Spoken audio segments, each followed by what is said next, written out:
के अन्नामलाई तमिल में एक भारतीय राजनीतिज्ञ और तमिलनाडु की भारतीय जनता पार्टी के प्रदेश अध्यक्ष हैं। इसके पूर्व वो ये एक पुलिस अधिकारी थे, एक आईपीएस थे। उन्होंने 8 जुलाई 2021 को राष्ट्रीय अध्यक्ष जगत प्रकाश नड्डा जी द्वारा तमिलनाडु का भाजपा प्रदेश अध्यक्ष नियुक्त किया गया। अन्नामलाई जी ने अपनी स्कूली शिक्षा तमिलनाडु के करूर और नामक्कल जिले में और कोयम्बटूर में पूरी की। उन्होंने पीएचडी प्रौद्योगिकी महाविद्यालय से मैकेनिकल में इंजीनियरिंग की डिग्री प्राप्त करने के बाद इसके बाद उन्होंने अपने पहले प्रयास में ही आईआईएम परीक्षा पास कर ली थी। साथ ही साथ आईआईएम परीक्षा में उन्हें काफी अच्छा स्कोर किया था। उसके बाद उन्होंने भारतीय प्रबंधन संस्थान लखनऊ यानी कि आईआईएम लखनऊ उत्तर प्रदेश से मास्टर ऑफ बिजनेस एडमिनिस्ट्रेशन पाठ्यक्रम पूरा किया। इसके बाद उन्होंने अपने पहले प्रयास में लोक सेवा यानी कि यूपीएससी परीक्षा भी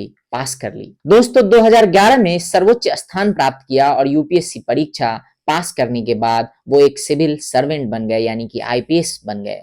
वह तमिल और अंग्रेजी बोलते हैं, साथ ही साथ कन्नड़ और हिंदी भाषाओं में भी पारंगत हैं। अब आप सोच रहे होंगे कि मैं आपको के अन्नामलाई जी के बारे में क्यों बता रहा हूँ, या ये जो वीडियो है इसके बारे में, इस वीडियो में मैं के अन्नामलाई के बारे में बात क्यों कर रहा हूं। तो मैं आपको बताते चलूं कि राजनीति में प्रवेश करने से पहले इस तरह के राजनेताओं की बात करना बेहद जरूरी है, क्योंकि के अन्नामलाई जी एक ऐसे राजनेता हैं जिनके बारे में अगर बात नहीं किया तो शायद आने वाले समय में इतिहास हमें दोषी ठहराएगा और कहेगा कि आखिर हम कितने सर्वनाक थे जो हमने उनके बारे में बात नहीं की। आने वाला जो भविष्य होगा वो हमसे सवाल पूछेगा, और मैं ये क्यों कह रहा हूं ये मैं आपको बताऊंगा दोस्तों आगे अपने वीडियो में। तो दोस्तों नमस्कार, कैसे हैं आप सब? आई होप कि आप लोग अच्छे होंगे। और जैसा कि मैं हर बार कहता हूं वीडियो शुरू करने से पहले कि अगर आप मेरे चैनल पे नए हैं तो मेरे चैनल को सब्सक्राइब कर लीजिए।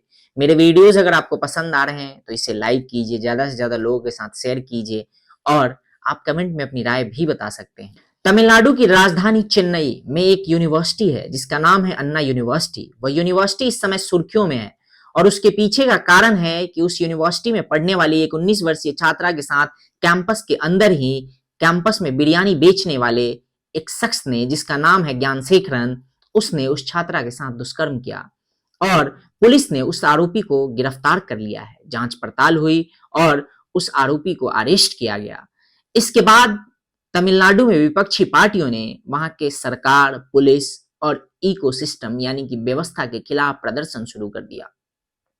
इसी बीच एनसीडब्ल्यू ने मामले का स्वतः संज्ञान लेते हुए तमिलनाडु पुलिस के डीजीपी को लेटर लिखा और उसमें पुलिस को फटकार लगाते हुए कहा कि पुलिस की लापरवाहियों का ही नतीजा है जिसके वजह से आज उस 19 वर्षीय छात्रा के साथ जो कुछ भी हुआ है उसमें कहीं ना कहीं सिस्टम और पुलिस भी जिम्मेदार है, क्योंकि जो आरोपी है और जिसका नाम ज्ञानशेखरन है वो पहले भी कई सारे मामले में आरोपी रह चुका है और उसे बार बार रियायत मिल जाती है, जिसके वजह से वो बाहर आ जाता है और उसके मनोबल 7वें आसमान पे है, जिसके मनोबल के कारण उसको प्रोत्साहन मिलती है और उसी के वजह से उसने एक बार फिर से इस तरीके के घटना को अंजाम दिया है। एनसीडब्ल्यू ने यह भी कहा कि तमिलनाडु में कानून व्यवस्था की जो स्थिति है वो काफी बिगड़ी हुई है।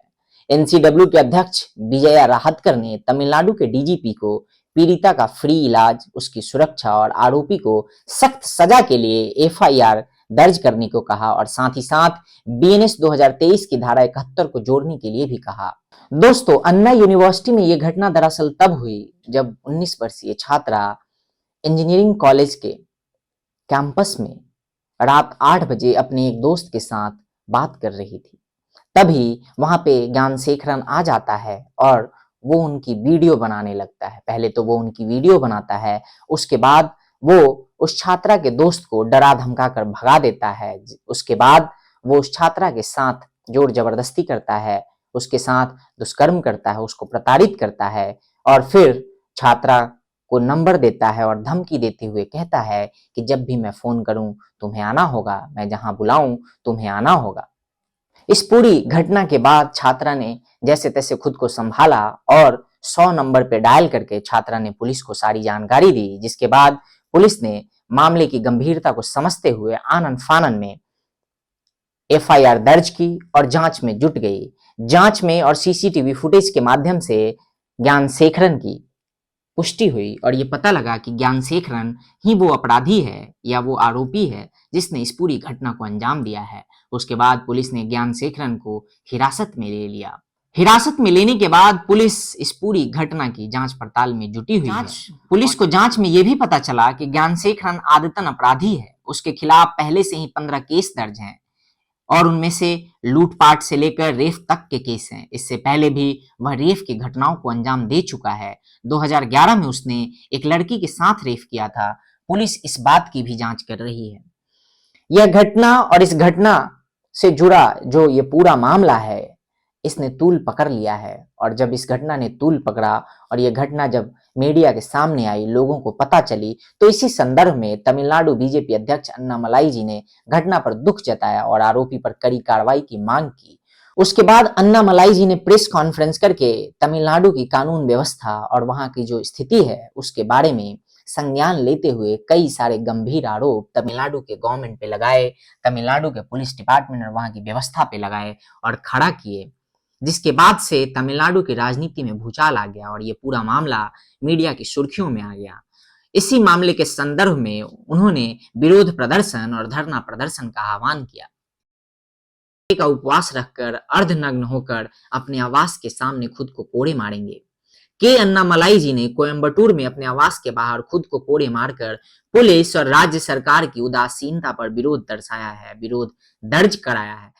दोस्तों, अब आप ही सोचिए, इस कड़ाके की ठंड में, ठंड की जैसी हालत है, इसमें लोग पानी तक नहीं छू रहे। कुछ तो ऐसे होंगे जो नहा भी नहीं रहे होंगे, कुछ ऐसे होंगे जो घर से बाहर नहीं निकल रहे होंगे, लेकिन फिर भी हमारे देश में एक ऐसा नेता है जिसके अंदर इतनी संवेदनशीलता है और वो उस बच्ची को न्याय दिलाने के लिए इस हद तक अड़ा हुआ है कि उसने इस ठंड में भी अर्धनग्न होके खुद को कोड़े मारने का फैसला किया, साथ ही साथ 48 उपवास रखने का भी फैसला किया और दूसरी तरफ ये भी ऐलान किया है कि जब तक डीएमके की सरकार तमिलनाडु से मैं नहीं हटा देता या गिरा देता, तब तक मैं बिना चप्पल, बिना जूते के रहूंगा। ये वाकई संवेदनशीलता की पराकाष्ठा है और ऐसी संवेदनशीलता आज के राजनीतिक परिप्रेक्ष्य में बहुत कम ही देखने को मिलती है। नॉर्मली हम देखते हैं कि जब भी इस तरीके का इंसिडेंट होता है या इस तरीके का घटना होता है, तो जितने भी राजनेता होते हैं या नेता होते हैं, जो पॉलिटिकल पार्टियां होती हैं, वो सभी सिर्फ और सिर्फ राजनीतिक मुद्दा बनाने का प्रयास करती हैं। वो इस तरीके के इंसिडेंट को इसलिए मुद्दा बनाते हैं ताकि उन्हें राजनीतिक माइलेज मिल सके, उन्हें हमारे देश के राजनीति में एक एक्सेप्टेंस मिल सके और उन्हें मीडिया का लाइमलाइट मिल सके। वहीं दूसरी तरफ अभी के समय में एक ऐसा नेता है, एक ऐसा पॉलिटिकल लीडर है जो उस बच्ची को इंसाफ दिलाने के लिए और उस दोषी को सजा दिलाने के लिए इस स्तर तक जाकर और विरोध प्रदर्शन दर्ज कर रहा है। दरअसल दोस्तों, इस तरीके के इंसिडेंट में इंसाफ की बात करना मुझे बेमानी लगता है, इसीलिए मैं हमेशा इस बात को कहने में ज्यादा विश्वास रखता हूं कि जो दोषी है उसको सजा मिले। तो इस तरीके के इंसिडेंट में दोषी को सजा दिलाना ज्यादा मायने रखता है, क्योंकि जब तक इस तरीके के लोगों को सजा नहीं मिलेगा, जब तक ऐसे मानसिकता वाले लोगों को सजा नहीं मिलता, तब तक इस तरीके की जो घटनाएं हैं या जो घटनाएं होती हैं जिसके बारे में हम प्रायः सुनते हैं, हम कुछ समय बात करते हैं, मीडिया में ये चलती है और फिर हम भूल जाते हैं। उसके बाद हम ये भी खोज खबर नहीं लेते कि आखिर ये जो घटना हुआ था उसमें जो दोषी था, जो आरोपी था, जिसने ये जघन्य अपराध किया था, उसको सजा हुई भी या नहीं, या फिर वो ज्ञानशेखरन की तरह जो पहले ही 15 केसों में बाइज्जत बड़ी घूम रहा है। ज्ञानशेखरन जैसे लोग जो बाइज्जत बड़ी घूमते रहते हैं और एक नए घटने को अंजाम दे देते हैं। ये जो घटना है दोस्तों, और इसमें जो आरोपी है, उस आरोपी के ऊपर जिस तरीके के अपराध का पहले से ही कई सारे मुकदमे दर्ज हैं और उसके बावजूद भी वो बाहर घूम रहा है, ये वाकई इस देश की न्यायपालिका, इस देश की कार्यपालिका, इस देश की विधायिका और इस देश की पत्रकारिता, इन सब के ऊपर एक बहुत बड़ा क्वेश्चन मार्क खड़ा करता है। अब इस मामले को लेकर सियासत तेज हो गई है। बीजेपी ने डीएमके पर आरोप लगाया है कि आरोपी डीएमके का नेता है, उसका सीएम और अन्य नेताओं के साथ फोटो भी शेयर किया जा रहा है। मलाई जी ने आरोपी के तस्वीर को डीएमके के नेता के साथ जो उसकी तस्वीर है उसको शेयर करते हुए आरोप लगाया कि आरोपी सत्तारूढ़ पार्टी की छात्र शाखा का पदाधिकारी है। उन्होंने दावा किया कि आरोपी ने पार्टी से जुड़े होने के कारण अपराधों को अंजाम दिया है और पुलिस ने इस पर कार्रवाई नहीं की है।